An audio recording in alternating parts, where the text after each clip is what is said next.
Yep. All right. With you being more in the hypertrophy realm, what are some hypertrophy training myths that you would like to debunk and educate for those watching? So apart from the usual that high reps for hypertrophy or high volume for hypertrophy, Mm-hmm. or you just have to squat, bench, deadlift, and you'll grow as much muscle. Mm-hmm. Apart from the usual myths you get, hey, you need to change your workout, shock the muscle Yeah. every other Shock the week or muscle. every other day. And those ones we already know, and we have a lot of evidence and research suggesting that hey, those might not be the case in majority of the populations, if at all, because at the end of the day, it's muscle generates force, and that force is what's creating a stimulus and those downstream cellular pathways to cause muscle hypertrophy over a period of time. One thing which I feel to believe that it is a myth even yet is that you need to just focus on a specific workout plan, Mm-hmm. uh, and you can't really change up stuff.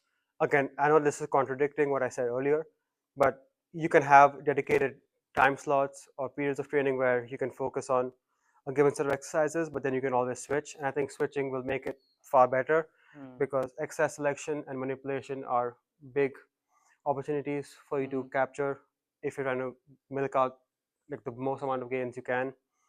Uh, you have people who just want to people have rigid mind and just stick to one Mm-hmm. methodology that they think can persist their gains for a long period of time. What I feel is you can switch up stuff once you know what you're doing. Stick with maybe 3 to 6 months of a given program. Yeah. Make sure you're tracking. I've seen people talk about you don't need to track workouts as long as you work training hard, going to Yeah. failure. As long as you're doing enough, you don't have to really track your workouts. But if you aren't really tracking workouts, you aren't really progressing, I feel. Mm-hmm. Take notes of what you're doing on a day-to-day basis. How are you feeling on a given day? Take note Mm-hmm. of that. Be as specific as you can based on how neurotic you want to be about your own training. And you could definitely switch up your stuff once every while, but make sure you are doing it in a methodological, systematic fashion and not just switching up stuff for the sake of it. Mm-hmm. I feel that people who say exercises that don't matter and you can just do any exercise to grow is definitely wrong. Mm-hmm. You need to vary exercises. Like today, you had barbell curls for biceps, and you felt that hey, you probably could be doing a lot more. And it's not that barbell curls aren't going to be inferior in any regard. It's going to grow a lot of bicep muscle, but could you add in a few, take off a few sets from bicep curls and add those sets to other exercises Mm-hmm. in a different way that it targets the biceps? Yes, you are going to be utilizing a lot more stimulus to grow from. Mm-hmm. Apart from that, I think this goes back to the earlier question, which we were, or the conversation we were talking about is, I still feel that you can prosper from the minutiae of details, but having a wider base, Yeah. which then amalgamates into that top 1%, that's when you actually need to Yeah. change a few variables here and there. Apart from that, make your base wide enough, do Mm-hmm. movement patterns which you like, which are stable enough for hypertrophy. Mm-hmm. And when you reach a stage where you aren't seeing any significant gains on years on end, that is when you can think about, oh, I need to maybe get into an extra range of motion or get an extra stretch or increase my time under that stretch. Mm-hmm. Or maybe I need to set up this cable at this position so that I'm getting the resistance profile altered to maximize stretch under hypertrophy of the Mm-hmm. triceps or the biceps. And I think can you use that initially? Yes, you will.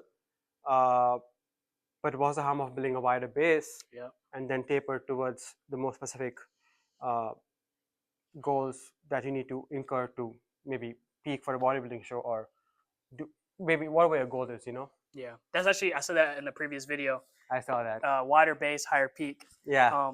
Yeah, for sure. I guess one big thing that I want to talk about is because a lot of strength coaches they put hypertrophy blocks at the end of their workouts, Mm. and they'll do like 2 to 4 sets of 10 to 15 reps because like you said, some people think that higher reps means hypertrophy, which isn't the case. I believe in the effective reps model, where it's like around the last 5-ish reps is the most most hypertrophy stimulus that you can get out of a set.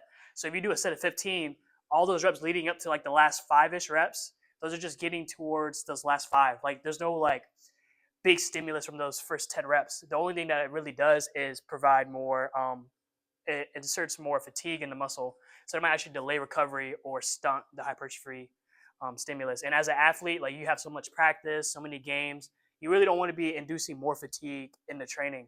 So Absolutely. I think if I have hypertrophy blocks in my workouts, which I will, like I have arm farm, like I said earlier, it's just going to be 2 sets of like at most 10 reps. Or I mean, they can do AMRAP if they want, like to get a pump or whatever. But I want to educate my athletes that that doesn't necessarily grow more muscle just because you do 15 reps and get a good pump versus doing 5 really heavy reps of whatever isolation exercise you want to do. But yeah, so I don't really believe in the whole high reps thing. I mean, they grow similar muscle in short term studies. So you can argue that it does grow similar muscle. And if you like it, then do it. Like I do barbell curls because I like it, not because it's really optimal, right? But I think if you want to try to really maximize the adaptation and stimulus that you're giving to your athletes, then you want to give them lower volume hypertrophy training compared to 2 sets of 15 and just throw a random exercise. Like I was telling him earlier, I saw a guy program power cleans for sets of 8 to 10 because they were in a hypertrophy block of periodization.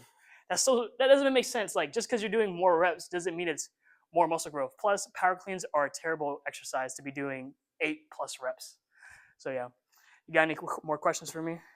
No, I think you covered like the most out of like in this uh, whole video. I think in terms of the questions you asked me, and I think the questions I was able to, and the answer I was able to get from you. Yeah, Uh, I definitely agree with not having or having to do like random exercises, high rep ranges, just to put it in that bracket of hypertrophy hypertrophy training. Yeah, goal oriented training. What would work is just choose a volume which you can recover from. You would not know that initially. yeah. You would know that eventually. What it's worked for me. I have played around with different volumes for different muscle groups. By volume, I mean number of sets per week, like hard sets per week, so sets to failure per week, or maybe 1 or 2 reps shy of failure for more technical compound lifts. And then start from there. If you see yourself not really progressing, doing higher volumes, maybe lower your volume, pace out the volume, or space it out over a larger frequency during a week, and work from there. Mm-hmm. And in most cases, a hypertrophy program is the least specific, in my opinion. Yeah. It's not a skill like strength, it's not maximizing power production. It is just going until you cannot really push a weight Mm-hmm. in a given rep range with a given load.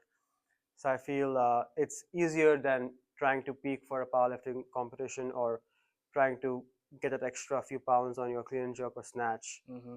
Uh, I mean, you could be the best in terms of telling us about that, because you said you have worked for like a few weeks to get a 5 pound jump Yeah. in your snatch or clean and jerk.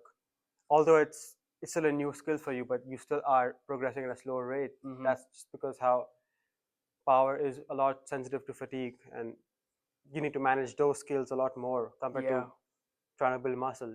I mean, you are going to build muscle Mm-hmm. by doing the bare minimum. And yeah, as long as you are seeing progress, stick to what you're doing. You don't have to always change stuff. And if it's Mm-hmm. working for you, don't listen to other influencers on what worked for them. Mm-hmm. Will that work for you? You may or may not know, but you need to first keep doing what you're doing, and then eventually you shall see Mm-hmm. progress over a period of time. Yeah. Well, thank you for joining me for this workout. If you guys enjoyed the video, hit that like, subscribe button. Comment down any questions you have about training, strength conditioning, and like always, God bless. Thank you.